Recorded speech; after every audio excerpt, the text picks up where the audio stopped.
Hi every one. അപ്പോൾ നമ്മളിന്ന് പഠിക്കാൻ പോകുന്നത് സിസ്റ്റിക് ഫൈബ്രോസിസ് ആണ്. അപ്പം സിസ്റ്റിക് ഫൈബ്രോസിസ് എന്ന് പറയുന്നത് ഫസ്റ്റ് നമ്മൾ ഏത് ടൈപ്പ് ഡിസീസാണെന്ന് അറിയണം. അപ്പം ഇതെന്ന് പറയുന്ന ഒരു ജനറ്റിക് ഡിസീസാണ്. ജനറ്റിക്കിൽ തന്നെ ഓട്ടോസോമൽ റെസസീവ് ആയിട്ടുള്ള ഡിസീസാണ് ഈ സംഭവം. പിന്നെ ഇതിനെപ്പറ്റി അറിയണമെന്ന് വെച്ചാൽ പാത്തോഫിസിയോളജി അറിയണമല്ലോ. അപ്പോൾ പാത്തോഫിസിയോളജി എന്ന് പറയുമ്പോൾ CFTR എന്ന് പറയുന്ന പ്രോട്ടീൻ, അതായത് cystic fibrosis transmembrane conductance regulator, CFTR, ഈ ഒരു പ്രോട്ടീൻ ഉണ്ടാക്കുന്ന ജീൻ ഉണ്ടാകുന്ന മ്യൂട്ടേഷൻ കാരണമാണ് ഈ സിസ്റ്റിക് ഫൈബ്രോസിസ് വരുന്നത്. അപ്പം ഈ പ്രോട്ടീൻ എന്ന് പറയുന്നത് ഇപ്പോൾ സി എന്ന് പറയുന്നത് ക്രോമസോമാണ്. ക്രോമസോം F തിരിച്ചിട്ട 7. സോ ക്രോമസോം 7ലാണ്, അതിൻ്റെ ലോങ് ആമിലാണ് ഈ CFTR പ്രോട്ടീൻ ഉള്ളത്. അതിനകത്ത് ഈ ഡെൽറ്റ F508 ഇതിൻ്റെ ആവശ്യം വല്ലട്ടില്ല. ഇങ്ങനെ ഒരു മ്യൂട്ടേഷൻ വരുമ്പോഴാണ് ഈ സിസ്റ്റിക് ഫൈബ്രോസിസ് ഉണ്ടാകുന്നത്. അപ്പം എന്താ ഉണ്ടാകുന്നതെന്ന് വെച്ചാൽ ഈ ട്രാൻസ് മെംബ്രെയിൻ പ്രോട്ടീൻ ഉണ്ടല്ലോ, ഇപ്പം ഇതാണ് നമ്മുടെ മ്യൂക്കോസ എങ്കിൽ ഈ സെൽസിനകത്തുനിന്ന് ക്ലോറൈഡ് ഈ മ്യൂക്കോസയിലോട്ട് വരുമ്പോഴാണ് ഈ വാട്ടറും കൂടെ വന്നിട്ട് ഇത് വാട്ടർ ഇൻ കൺസിസ്റ്റൻസി ആവുന്നത്. ഈ സംഭവം നടക്കില്ല. അപ്പോൾ എന്ത് പറ്റും, മ്യൂക്കോസൽ ലൈനിങ് എല്ലാം ഡ്രൈഡ് അപ്പ് ആവും. ഇതാണ് സിസ്റ്റിക് ഫൈബ്രോസിസിൽ നടക്കുന്നത്. സോ സെക്രീഷൻസ് എല്ലാം ഡീഹൈഡ്രേറ്റഡ് ആവും. അങ്ങനെ സെക്രീഷൻസ് ബെസിഡ് ആവും. അപ്പം ബിസിഡ് ആയിട്ടുള്ള സെക്രീഷൻസ് ആകുമ്പോൾ നമുക്ക് ചുമച്ചിരിയാനോ അങ്ങനെയൊന്നും പറ്റൂല, ഡിഫിക്കൽട്ട് ടു ക്ലിയർ ആവും. ഇതാണ് സിസ്റ്റിക് ഫൈബ്രോസിസിൻ്റെ പാത്തോഫിസിയോളജി. പിന്നെ ഇതിൻ്റെ ക്ലിനിക്കൽ ഫീച്ചേഴ്സ് പറയുകയാണെങ്കിൽ നമുക്ക് രണ്ടായിട്ട് മെയിൻലി ഡിവൈഡ് ചെയ്യാം. ഫസ്റ്റ് നിയോണീറ്റ്സിൽ എന്ത് പറ്റും, പിന്നെ ഇൻഫൻസ് ആൻഡ് ഏർലി ചൈൽഡ്ഹുഡിൽ എന്ത് പറ്റും. നിയോണീറ്റ്സിൽ എന്ത് പറ്റുമെന്ന് വെച്ചാൽ മിക്കോണിയം ഈലിയസ് ഉണ്ടാവും. എന്ന് പറയുമ്പോൾ എന്താ മറ്റേ ഇൻറ്റസ്റ്റൈനിൻ്റെ ലൈനിങ്ങിലും ഇതേപോലെ ഡീഹൈഡ്രേഷൻ ഉണ്ടാകുമ്പോഴത്തേക്കിനും എന്ത് പറ്റും, തിക്കായിട്ടുള്ള മീക്കോണിയം ആയിരിക്കും ഉണ്ടാകുന്നത്. അപ്പോൾ അത് പാസ് ചെയ്ത് പോകില്ല വിത്തിൻ 24 to 48 hours. അതിങ്ങനെ കെട്ടിക്കിടന്ന് ഉണ്ടാകുന്ന സംഭവമാണ് മിക്കോണിയം ഈലിയസ്. ഇതുണ്ടാവാൻ സാധ്യതയുണ്ട്. പിന്നെന്ന് വെച്ചാൽ ഇൻഫൻസി അല്ലെ ഏർലി ചൈൽഡ്ഹുഡിൽ എന്ത് പറ്റും, അപ്പം ഈ ബ്രോങ്കിയോൾസിൽ നിന്ന് സെക്രീഷൻസ് ക്ലിയർ ആവാണ്ടിരിക്കുമ്പോഴത്തേക്കിനും അവിടെ ഇരുന്ന് ബ്രോങ്കിയോൾസ് ഇൻഫ്ലമേഷൻ ആവും. അതാണ് ബ്രോങ്കിയോലൈറ്റിസ്. റെക്കറൻ്റ് ആയിട്ട് ബ്രോങ്കിയോലൈറ്റിസ് ഉണ്ടാവും. അപ്പം അതേപോലെ ബ്രോങ്കിയോലൈറ്റിസ് എന്ന് പറയുമ്പോൾ LRTI, അപ്പോൾ റെക്കറൻ്റ് LRTI ഉണ്ടാവും. ഇങ്ങനെ റെക്കറൻ്റ് ആയിട്ട് LRTI ഉണ്ടാകുമ്പോൾ എന്ത് പറ്റും, ക്രോണിക് ലങ് ഡിസീസ് വരും. അതിന് വേറൊരു പേരാണ് ബ്രോങ്കോ പൾമണറി ഡിസ്പ്ലേഷ്യ.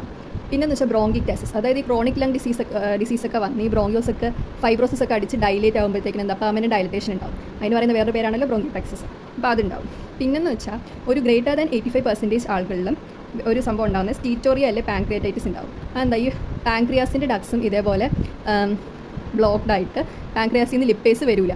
ലിപ്പേസ് വന്നില്ലെങ്കിൽ എന്ത് പറ്റും, ഫാറ്റ് മാലബ്സോർപ്ഷൻ ഉണ്ടാവും. അങ്ങനെ സ്റ്റീറ്റോറിയ ഉണ്ടാവും. അതുപോലെ തന്നെ പാൻക്രിയാസിൽ നിന്ന് എൻസൈംസ് മാത്രമല്ല ഹോർമോൺസും ഒക്കെ വെളിയിലോട്ട് പോയില്ലെങ്കിൽ ഈ എൻസൈംസ് ഇതിനകത്ത് തന്നെ ഇരുന്ന് റിയാക്റ്റ് ആയിട്ട് പാൻക്രിയാറ്റൈറ്റിസ് ഉണ്ടാവും.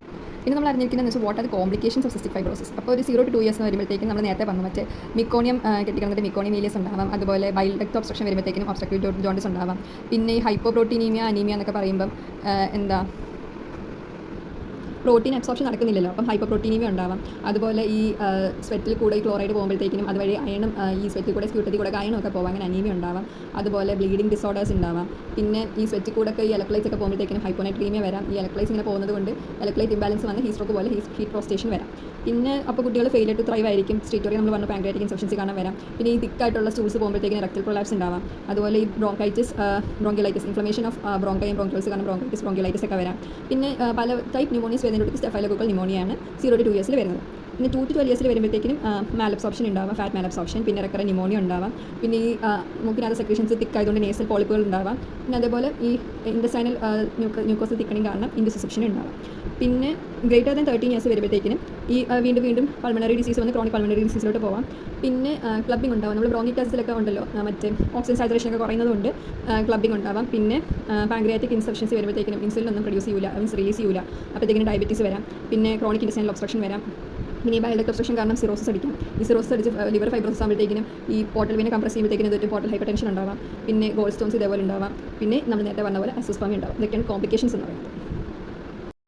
പിന്നെ ഈ സംഭവം നമ്മൾ എങ്ങനെ ഡയഗ്നോസ് ചെയ്യുന്നു? ഫസ്റ്റ് നമ്മൾ പറഞ്ഞ ഓട്ടോസോമൽ റെസസീവ് ആയിട്ടുള്ള സംഭവമാണ്. അപ്പോൾ വീട്ടിൽ വേറെ ആർക്കെങ്കിലും ഇത് ഓൾറെഡി വന്നിട്ടുണ്ടോ, അപ്പോൾ നമ്മൾ ഫാമിലി ഹിസ്റ്ററി ചോദിക്കണം ഫസ്റ്റ്.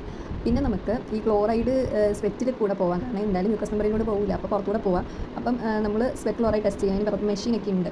അപ്പോൾ അതൊരു ഗ്രേറ്റർ ദാൻ 60 mg/L വരുവാണെങ്കിൽ സിസ്റ്റിക് ഫൈബ്രോസിസ് ആണ്. മറ്റേ 6 എന്ന് നോക്കാം, സിസ്റ്റി. പിന്നെ ജനറ്റിക് ടെസ്റ്റിംഗ് ചെയ്യാം, മറ്റേ CFTR ജീൻ മ്യൂട്ടേഷൻ എന്തെങ്കിലും ഉണ്ടോ നോക്കാൻ. പിന്നെ നേസൽ പൊട്ടൻഷ്യൽ ഡിഫറൻസ് ടെസ്റ്റ് എന്ന് പറയുമ്പോൾ മറ്റേ മൂക്കിനകത്തുള്ള NaCl ഒക്കെ കോൺസെൻട്രേഷൻ ഒക്കെ വെച്ച് നോക്കിയിട്ട് അതിൻ്റെ ഒരു പൊട്ടൻഷ്യൽ ഡിഫറൻസ് വെച്ച് നോക്കുന്നതാണ്. ആ സംഭവം അങ്ങനെ വൈഡ്ലി യൂസ്ഡ് ഒന്നുമല്ല. പിന്നെ നമ്മുടെ മാനേജ്മെൻറ്റ് എന്ന് പറയുമ്പം ഫസ്റ്റ് നമ്മൾ റെസ്പിറേറ്ററി മാനേജ്മെൻറ്റ്, അതായത് ബ്രോങ്ക്യോളൈറ്റിസും എല്ലാത്തേക്കുള്ള മെയിൻ പ്രശ്നം. അപ്പോൾ നമുക്ക് airway clearance techniques like just physiotherapy ഒക്കെ ചെയ്യാം. പിന്നെ നമുക്ക് ആൻറ്റിബയോട്ടിക്സ് കൊടുക്കാം ഇൻഫെക്ഷൻ വരാണ്ടിരിക്കാൻ. അപ്പം നീറ്റ് 2024 ചോദിച്ച ക്വസ്റ്റ്യനാണ് ഈ സ്യൂഡോമോണസ് എയറോജിനോസയാണ് മെയിനായിട്ട് സിസ്റ്റിക് ഫൈബ്രോസിസിനകത്ത് LRTA ഉണ്ടാക്കുന്നത്. അപ്പോൾ അതിനൊക്കെ എതിരായിട്ട് നമുക്ക് ആൻറ്റിബയോട്ടിക്സ് കൊടുക്കാം.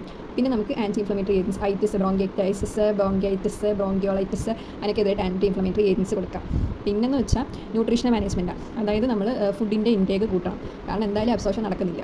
അപ്പം മര്യാദയ്ക്ക് ഫുഡ് കഴിച്ചില്ലെങ്കിൽ NG ട്യൂബ് ഇട്ട് ഫുഡ് കൊടുക്കാം, അല്ലെങ്കിൽ ഗ്യാസ്ട്രോട്ടമി വെച്ച് ഫുഡ് കൊടുക്കേണ്ടി വരും. അതുപോലെ തന്നെ ഈ ഫാറ്റ് മാലബ്സോർഷൻ ഉള്ളതുകൊണ്ട് ഈ ഫാറ്റ് സോലബിൾ വൈറ്റമിൻസ് മാലബ്സോർഷൻ ആയിരിക്കുമല്ലോ. അപ്പം അത് മാലബ്സോർഷൻ വരുമ്പോഴത്തേക്കും നമ്മൾ twice the amount of recommend dose വേണം ഈ ഫാറ്റ് സോലബിൾ വൈറ്റമിൻസ് കൊടുക്കാനായിട്ട്. അതുപോലെ തന്നെ നമുക്ക് എൻഡറിക് കോട്ടഡ് ടാബ്ലറ്റ്സ് അല്ലെങ്കിൽ spherules of pancreatic enzymes 1 to 2000 units lipase per kg in divided doses. അതായത് ഈ പാൻക്രിയാറ്റിക് എൻസൈംസ് നമുക്ക് ഗുളികയായിട്ട് കൊടുക്കാം. അതും ഈ 1 to 2000 kg ലൈപ്പേസ് എന്ന് പറയുമ്പോൾ അക്കോർഡിംഗ് ടു കൊച്ചിൻ്റെ വെയിറ്റ്, കൊച്ച് എത്രത്തോളം അബ്സോർബ് ചെയ്യുന്നു, എത്രത്തോളം സ്റ്റൂൾ പോകുന്നു, അതിനൊക്കെ ഡിപ്പെൻഡ് ചെയ്താണ് ഇതിനകത്ത് എത്ര കൊടുക്കണമെന്ന് തീരുമാനിക്കുന്നത്. ഇത്രയൊക്കെയാണ് സിസ്റ്റിക് ഫൈബ്രോസിസിനെ പറ്റി പറയാനുള്ളത്. Thank you.